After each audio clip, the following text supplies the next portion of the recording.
Morning, everyone. Welcome back.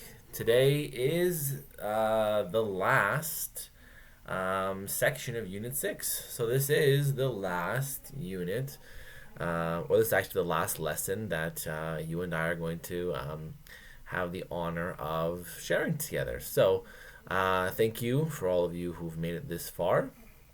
Um, Once this video is done and posted, all of next week will just be time for you all to work on um, your own whatever it is you are missing. So you're obviously going to work on Unit 6 booklet because Unit 6, the only mark I'm going to take from you is the booklet itself. So please make sure you get as much of whatever you had that you didn't get in yet. Get it to me because June 12th is the last day, so that's next Friday, I believe. So keep that in mind. Please continue to email me with your questions, your concerns. If any of you still want to do online chats, please let me know. Those have been pretty successful. So that offer is still there. Yeah, and I just want to also say, when you think about doing these assignments, it is important to do them because, like I mentioned in the video either yesterday or the day before, there are scholarships that do look at all three of your high school years. So the better your mark can look now, the more chance you can get a larger scholarship for those of you that plan on going to post-secondary. But anyways, that's enough of my little introduction. We're gonna start where we left off. Student activity 41. So this is page 18 of your booklet or slide 50 on the presentation. It's perspectives of future visions of Canada. So yesterday we talked about Canada's national identity. Now we're going to talk about the question, what should be Canada's national identity? Because yesterday we talked about myths and symbols and how those things are sometimes kind of like the superficial image and identity of Canada. But what goes deeper? Excuse me. What are the sort of things that we should be addressing, and what should we be promoting? Because eventually, your generation and my generation, we are going to be the ones that lead Canada into this new world, and we're the ones that are going to decide how it looks. So we are going to be the ones that are making these decisions. We are going to be the ones in positions of authority that will choose what the rest of the world sees when they think of Canada. So that's what we're essentially going to start. We're going to look at today. So the terms that are going to be introduced are pluralism and North American integration. So we're going to see what those mean. We're going to start with pluralism. Pluralism is essentially peaceful coexistence. So you have a bunch of different cultures, and they live together. There is no attempt to bring them together, and is the defining characteristic of Canada. So, how can that idea of pluralism be brought into different forms? Because pluralism as itself is not concrete. It's very fluid. It can fit into different sort of models. So, for example, the first model is the multinational model. So, how multiple cultures, identities, and forms of nationalism can coexist is the challenge of Canada in the future. So, like I said, we talked about this a few lessons ago. Immigration has changed the face of Canada. The assertion and the strengthening of a First Nations perspective has also changed it. Quebec has changed it. Even now, with different provinces talking about this idea of their own forms of sovereignty, like Alberta has people who live in our province who are questioning staying a part of Canada. So it's very interesting to see. So one idea of how to address conflicting national loyalties is to create a multinational model multiple nations united with common purpose and strengthened by diversity. So essentially, what it is saying is separate but still together. So it's almost like you've compartmentalized society, and you're all everyone will still be different, but we'll just all come together. So it's a nice idea, but it doesn't. It can cause a lot of problems, a lot of friction because we're all different, right? So then what if one person feels that they're a little bit better? Then because we cannot forget that in Canada, in Canadian society, there is a undertone of racism that exists. If you don't think so, then I'm sorry, you need to realize and wake up to the facts. That there is a veiled racism that exists in our society. So to have a separate style society, it may not work as well as this definition is outlining. Another one is separatism. So conflicting national loyalties continue to potentially pull Canada apart. So Quebec is an example. So separatism in Quebec has declined, but has never 100% disappeared. Remember we talked about the referendum in the 90s where it was close, and then in the 60s and 70s it was very much mixed with radical ideas of the FLQ, but it's still there. It may not be spoken of too much. So other separatist movements, possibly in Western Canada, could emerge stronger if regional identity overtakes national identity. So when we talked about non-nationalist loyalties, regionalism was one of them. So a lot of it comes from the feeling of alienation from, say, the federal government and other sorts of things like that. So this sort of separatist thing idea floats around in Canada, but we'll see how it shapes policy and if it truly does become a thorn in the side of Canada in the future. Another perspective of the future vision of Canada is Indigenous self-determination. So no stronger separatist movement has developed regarding the Indigenous people of Canada who prefer to promote the idea of self-determination. So the Indigenous people are not talking about, a separate state, a separate country, or a separate nation. They are more talking about having the right to guide themselves. Self-determination for the Indigenous people is control over their own destiny within the wider concept of Canada. So essentially, they want more authority on their own destiny.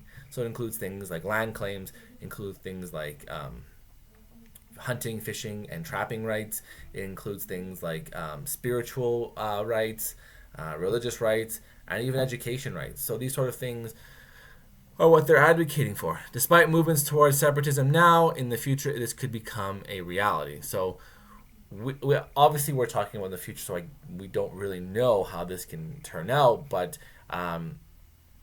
when we do talk about these ideas of separatism and self-determination, we are talking about potential divisions in Canada that could lead to separate entities forming outside of it. Another one is the global leadership. As a middle power, Canada's leadership role in the world is more suitable than others, more powerful countries. Canada relies on the use of soft power or the use of economic or the economics of cultural influences. So we don't have a big army. We don't have that sort of might that we can throw things around. We have to use things, have a different approach. So the use of military power is not widely accepted, but peacekeeping is. However, Canada's role as a peacekeeping nation has declined in the past several decades. So we have took a step away from the peacekeeping, haven't been involved in things that perhaps we shouldn't have been. For example, in 2003, with the invasion of Iraq and Afghanistan, Canada was a part of the boots on the ground, we could say. Some people question that, but I mean, that was up to the leadership and the climate of the time. So we're not going to judge it based on looking back at it, because we can look now, and the saying of hindsight is 2020. Well, of course, because now we can judge it. But when you're in the moment, it's a whole different sort of thing that we must be aware of as well. So this idea of North American integration. Canada's place in North America is always a concern. The much larger, more powerful United States always influences Canada politically, economic, and socially. We do have the longest border, so of course we are going to be influenced by those sort of things. Politically speaking, the election of Donald Trump in 2016, NAFTA was had to be revamped.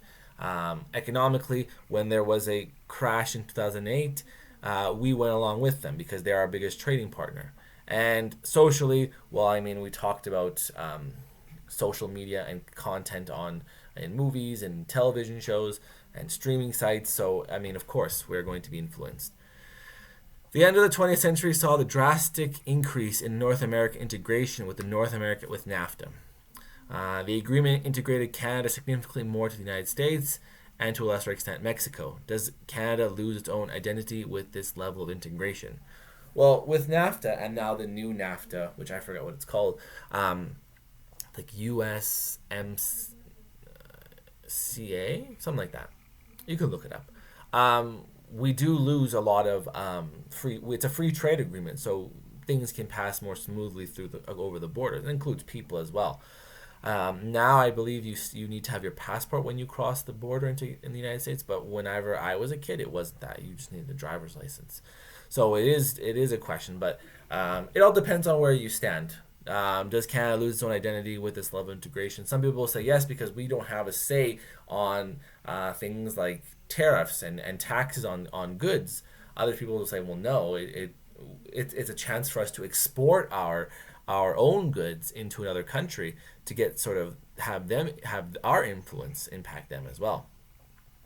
So this question always comes up when we deal with this idea of internationalism and nationalism, and it is a perfect question to kind of move into the summary about this idea of what the future vision of Canada will look like. So to which extent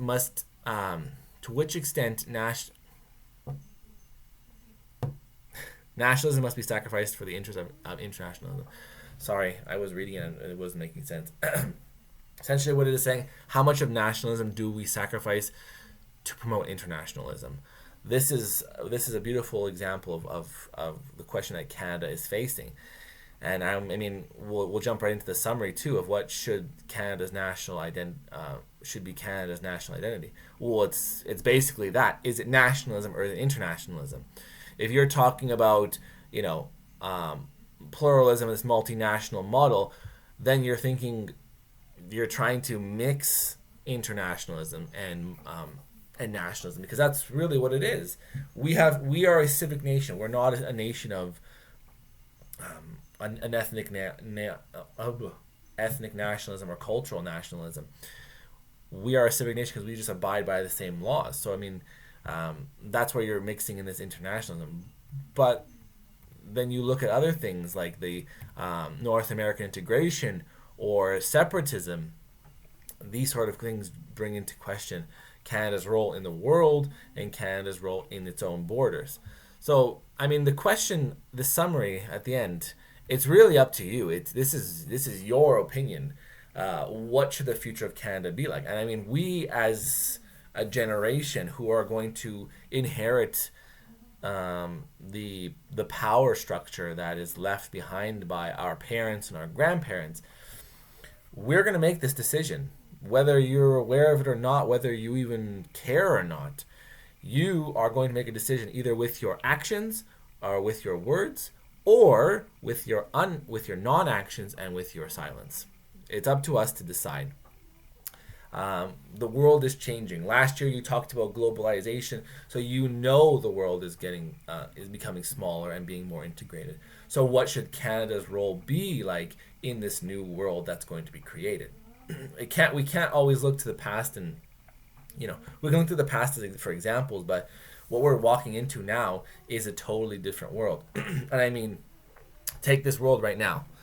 You and I are living in a pandemic, and after this pandemic has ceased to be a pandemic, it's slowed down or it's ceased to exist.